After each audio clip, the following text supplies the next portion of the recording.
नमस्कार साथियों, OP classes में आप सभी का एक बार पुनः स्वागत है। घटना चक्र पूर्वावलोकन की इस सीरीज में आज हम महात्मा गांधी और उनसे संबंधित जो प्रारंभिक आंदोलन थे उनके बारे में जो भी प्रश्न घटना चक्र पूर्वावलोकन में है उनको देखेंगे। तो चलिए शुरू करते हैं और देखते हैं पहला प्रश्न है करमचंद गांधी दीवान थे। तो यहाँ पर महात्मा गांधी के जो पिता हैं करमचंद गांधी, उनकी बात हो रही है। तो इन्होंने पूछा है कि करमचंद गांधी कहाँ के दीवान थे। तो करमचंद गांधी पोरबंदर, राजकोट तथा बंकानेर। तो इसका सही उत्तर हो जाएगा उपर्युक्त में से सभी राज्यों के।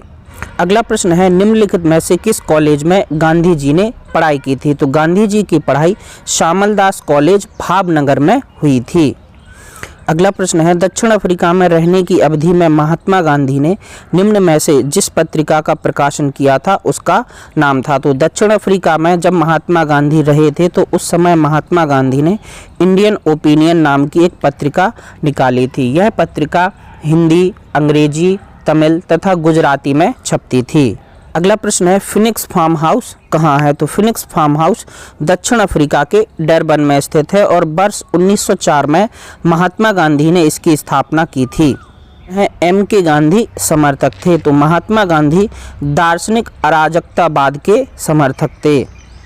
अगला प्रश्न है निम्न में से गांधी जी के राम राज्य के युगल सिद्धांत कौन थे। तो गांधी जी ने जिस राम राज्य की कल्पना की थी उसके युगल सिद्धांत सत्य और अहिंसा थे। अगला प्रश्न है गांधी जी की दृष्टि में अहिंसा का अर्थ है। तो गांधी जी की दृष्टि में अहिंसा का जो अर्थ था वह सत्य की प्राप्ति का रास्ता था। अगला प्रश्न है गांधी जी के संदर्भ में निम्न में से कौन सा सही है। बिना मार्क्स के मार्क्सवादी, ये गलत है। बिना समाज के समाजवादी, ये भी गलत है। बिना व्यक्ति के व्यक्तिवादी, ये भी गलत है। समाजवादियों में एक व्यक्तिवादी और समाजवादियों में एक मार्क्सवादी। गांधी जी के संदर्भ में यह स्टेटमेंट सही है। अगला प्रश्न है गांधी जी के सिद्धांत के अनुसार निम्न में से कौन सा एक कथन सही नहीं है। पहला है सत्याग्रही का उद्देश्य शत्रु को पराजित करना है। तो यही स्टेटमेंट गलत हो गया। बाकी सत्याग्रही का शस्त्र अहिंसा है, ये सही है। सत्याग्रही को अपने संकल्प में दृढ़ विश्वास होना चाहिए, ये भी सही है। सत्याग्रही को विरोधियों के प्रति द्वेष भाव नहीं रखना चाहिए, ये भी सही है। अगला प्रश्न है गांधी जी के अनुसार हिंसा का क्रूरतम रूप है। तो गांधी जी के अनुसार हिंसा का क्रूरतम रूप गरीबी का स्थायित्व है। अगला प्रश्न है गांधी जी ने परिवार नियोजन हेतु क्या तरीका बताया था। तो गांधी जी ने परिवार नियोजन हेतु आत्मनियंत्रण। अगला प्रश्न है गांधी जी दक्षिण अफ्रीका में कितने वर्ष रहे थे। तो गांधी जी दक्षिण अफ्रीका में 21 वर्ष रहे थे। वे अपने एक मित्र अब्दुल्ला का केस लड़ने के लिए वर्ष 1893 में दक्षिण अफ्रीका गए थे और इसके बाद वर्ष 1915 में वे वापस आए थे। अगला प्रश्न है महात्मा गांधी दक्षिण अफ्रीका से भारत किस वर्ष लौटे थे। तो महात्मा गांधी वर्ष 1893 में दक्षिण अफ्रीका गए थे और 1915 में वे दक्षिण अफ्रीका से भारत वापस आए थे। अगला प्रश्न है दक्षिण अफ्रीका के किस रेलवे स्टेशन पर गांधी जी को ट्रेन से फेंका गया था। तो महात्मा गांधी को दक्षिण अफ्रीका में नस्लीय भेदभाव का शिकार होना पड़ा था और इस दौरान उन्हें पीटरमारित्सबर्ग स्टेशन पर ट्रेन से फेंक दिया गया था।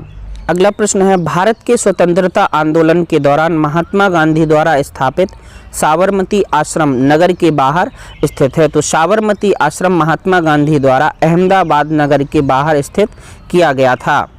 अगला प्रश्न है महात्मा गांधी ने अहमदाबाद के निकट साबरमती नदी के किनारे एक आश्रम बनाया था, इसे कहा जाता था। तो महात्मा गांधी द्वारा स्थापित आश्रम को सत्याग्रह आश्रम कहा जाता है। अगला प्रश्न है महात्मा गांधी से संबद्ध निम्नलिखित आश्रमों में कौन सबसे पुराना है। तो महात्मा गांधी ने सबसे पहले फिनिक्स फार्म हाउस दक्षिण अफ्रीका में वर्ष 1904 में खोला था। अगला प्रश्न है गांधी जी ने सेवा धर्म कहाँ अपनाया था। तो गांधी जी ने सबसे पहले सेवा धर्म दक्षिण अफ्रीका में अपनाया था। उन्होंने एक पारसी रुस्तम द्वारा खोले गए अस्पताल में स्वैच्छिक सेवाएं दी थीं। इसके अलावा उन्होंने बोअर युद्ध के बाद भी अस्पताल में घायलों की मदद की थी। अगला प्रश्न है महात्मा गांधी के राजनीतिक गुरु कौन थे। तो महात्मा गांधी के राजनीतिक गुरु गोपाल कृष्ण गोखले थे। अगला प्रश्न है महात्मा गांधी के अनुसार राजनीति का तात्पर्य था। तो महात्मा गांधी के अनुसार राजनीति का तात्पर्य जन कल्याण के लिए सक्रियता था। गांधी जी ने राजनीति का जो प्रतिमान प्रस्तुत किया है, निम्न में से कौन सी विशेषता उसमें नहीं है। तो गांधी जी की राजनीति में नैतिकता, धर्म और मानवता को ऊपर रखा गया है। वहीं गांधी जी की राजनीति में सत्ता का कोई भी स्थान नहीं था। अगला प्रश्न है निम्नलिखित में से किसने सत्याग्रह शब्द को गढ़ा था। तो सत्याग्रह शब्द को सबसे पहले महात्मा गांधी ने गढ़ा था। हालांकि महात्मा गांधी के एक भतीजे थे जिनका नाम मगनलाल गांधी था। उन्होंने सत्याग्रह शब्द का प्रयोग एक भाषण प्रतियोगिता के दौरान किया था। इसके लिए उन्हें पुरस्कार दिया गया था और इसी सत्याग्रह शब्द को आगे सुधार करते हुए गांधी जी ने सत्याग्रह शब्द दिया था। भारत के स्वतंत्रता संघर्ष के दौरान सबसे पहले सत्याग्रह किया था। तो सत्याग्रह सबसे पहले महात्मा गांधी ने किया था। प्रश्न है निम्न में से कौन सा भारत में गांधी जी का प्रथम सत्याग्रह आंदोलन था जिसमें उन्होंने सविनय अवज्ञा का प्रयोग किया था। तो महात्मा गांधी ने सबसे पहले चंपारण सत्याग्रह वर्ष 1917 के दौरान सत्याग्रह आंदोलन किया था जिसमें उन्होंने सबसे पहले सविनय अवज्ञा का प्रयोग किया था। अगला प्रश्न है निम्नलिखित में से किसने कहा था विदेशी वस्त्रों की बर्बादी ही उनके साथ सर्वोत्तम व्यवहार है। तो जो उपर्युक्त स्टेटमेंट है वह महात्मा गांधी जी ने दिया था। अगला प्रश्न है महात्मा गांधी के राजनीतिक जीवन की निम्नलिखित घटनाओं का कालक्रम क्या है। तो चंपारण सत्याग्रह वर्ष 1917 में हुआ था।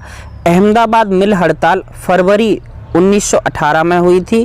खेड़ा सत्याग्रह मार्च 1918 में हुआ था और असहयोग आंदोलन वर्ष 1920 से 22 के दौरान हुआ था। यानी इसका सही उत्तर हो जाएगा बी। अगला प्रश्न है निम्नलिखित कथनों में से कौन महात्मा गांधी के बारे में सही है। पहला है उन्होंने अपनी प्रारंभिक शिक्षा राजकोट में प्राप्त की थी, ये सही है। दूसरा है कस्तूरबा के साथ उनका विवाह 13 वर्ष की आयु में हुआ था, ये भी सही है। उन्होंने विधि का अध्ययन द इनर टेम्पल लंदन में किया था, ये सही है। वे रस्किन की पुस्तक अनटू दिस लॉस्ट से सर्वाधिक प्रभावित हुए थे, तो ये भी सही है। यानी इसका सही उत्तर हो जाएगा 1, 2, 3 और 4 सभी सही हैं। अगला प्रश्न है गांधीवादी विचारधारा किनसे प्रभावित रही है। तो गांधीवादी विचारधारा रस्किन, थोरो और टॉलस्टॉय तीनों से प्रभावित रही है। यानी इसका सही उत्तर हो जाएगा डी। बात की जाए महात्मा गांधी की तो धर्मनिरपेक्ष लेखकों में गांधीवादी विचारधारा को थोरो, रस्किन और टॉलस्टॉय ने सबसे अधिक प्रभावित किया। गांधी जी ने थोरो से सविनय अवज्ञा और करबंदी की प्रेरणा पाई थी। रस्किन से गांधी जी ने शारीरिक परिश्रम का आदर करना सीखा तथा टॉलस्टॉय के प्रसिद्ध वाक्य ईश्वर का राज तुम्हारे भीतर है से गांधी जी काफ़ी प्रभावित हुए थे। यह उनके अहिंसक असहयोग का आधार बना था। अगला प्रश्न है निम्नलिखित में से किस आंदोलन से गांधी जी संबंधित नहीं थे। तो गांधी जी स्वदेशी आंदोलन से संबंधित नहीं थे। अगला प्रश्न है निम्नलिखित सत्याग्रहों में से किसका नेतृत्व महात्मा गांधी ने नहीं किया था। तो महात्मा गांधी ने भारत छोड़ो आंदोलन, सविनय अवज्ञा आंदोलन और खेड़ा सत्याग्रह का नेतृत्व किया था। वहीं बारदौली सत्याग्रह का नेतृत्व महात्मा गांधी ने नहीं किया था। अगला प्रश्न है निम्न कथनों में से गांधी जी के संदर्भ में कौन सही है। जाति विहीन अछूतों की दशा में सुधार के लिए कठोर संघर्ष किया, ये सही है। असहयोग आंदोलन शुरू किया, ये भी सही है। सविनय अवज्ञा आंदोलन शुरू किया, ये भी सही है। यानी सही उत्तर हो जाएगा उपर्युक्त सभी। अगला प्रश्न है महात्मा गांधी को सर्वप्रथम राष्ट्रपिता किसने कहा था। तो महात्मा गांधी को सर्वप्रथम राष्ट्रपिता सुभाष चंद्र बोस ने कहा था। अगला प्रश्न है निम्नलिखित में से किसने गांधी जी को सर्वप्रथम महात्मा के तौर पर संबोधित किया था। तो चंपारण सत्याग्रह 1917 के सफल नेतृत्व के बाद रविंद्रनाथ टैगोर ने गांधी जी को सर्वप्रथम महात्मा के तौर पर संबोधित किया था। अगला प्रश्न है नोआखली काल में महात्मा गांधी के सचिव कौन थे। तो नोआखली काल में महात्मा गांधी के सचिव प्यारेलाल थे। अगला प्रश्न है निम्नलिखित में से किस सत्याग्रह आंदोलन में गांधी जी ने प्रत्यक्ष रूप से भाग नहीं लिया था। तो बायकॉम सत्याग्रह जो कि मंदिर में प्रवेश को लेकर हुआ था, इस आंदोलन में महात्मा गांधी ने प्रत्यक्ष रूप से भाग नहीं लिया था। अगला प्रश्न है, निम्न उद्योगपतियों में से कौन व्यक्ति लंबे समय तक AICC यानी अखिल भारतीय राष्ट्रीय कांग्रेस के खजांची रहे तथा वर्ष 1930 में जेल भी गए थे? तो महात्मा गांधी के सहयोगी जमनालाल बजाज अखिल भारतीय राष्ट्रीय कांग्रेस के बहुत समय तक खजांची रहे थे तथा वर्ष 1930 में जेल भी गए थे। भारतीय कपड़ा व्यापारी, बैंकर, कांग्रेसी तथा महात्मा गांधी का निकट सहयोगी, यह उपयुक्त विवरण है? तो उपयुक्त जो विवरण है वह जमनालाल बजाज का है। अगला प्रश्न है, स्वाधीनता आंदोलन के दौरान महात्मा गांधी के करीबी अंग्रेजी मित्र कौन थे? तो स्वाधीनता आंदोलन के दौरान reverend Charlie Andrews Mahatma Gandhi के करीबी अंग्रेजी मित्र थे। महात्मा गांधी ने इन्हें दीन बंधु की उपाधि दी थी। ये महात्मा गांधी के साथ फिनिक्स फार्म हाउस में भी रहे थे। निम्नलिखित में से किस कारागार को गांधी जी ने मंदिर का नाम दिया था? तो महात्मा गांधी ने यरवदा जेल को मंदिर का नाम दिया था। महात्मा गांधी को वर्ष 1930 में यरवदा जेल में रखा गया था। अगला प्रश्न है, गांधी जी की मृत्यु पर किसने कहा था हमारे जीवन से प्रकाश चला गया है? तो गांधी जी की मृत्यु पर उपर्युक्त जो स्टेटमेंट है वह जवाहरलाल नेहरू का था।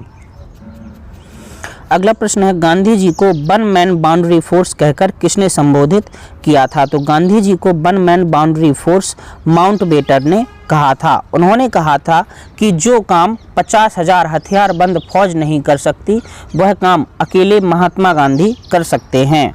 यह प्रश्न बहुत महत्वपूर्ण है, कई बार पूछा गया है।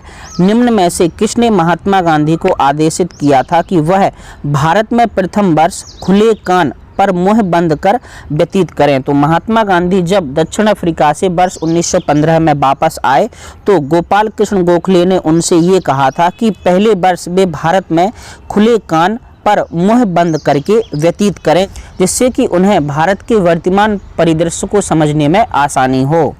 अगला प्रश्न है, निम्नलिखित में से कौन कहा करते थे गलत साधन हमें कभी भी सही उद्देश्य तक नहीं ले जाते हैं? तो उपर्युक्त जो स्टेटमेंट है वह महात्मा गांधी का था। अगला प्रश्न है, निम्नलिखित में से कौन इस सिद्धांत के प्रबल समर्थक थे कि जो नैतिक दृष्टिकोण से गलत है वह राजनीतिक दृष्टिकोण से कभी सही नहीं हो सकता है? तो उपर्युक्त स्टेटमेंट MK गांधी यानी महात्मा गांधी जी का है।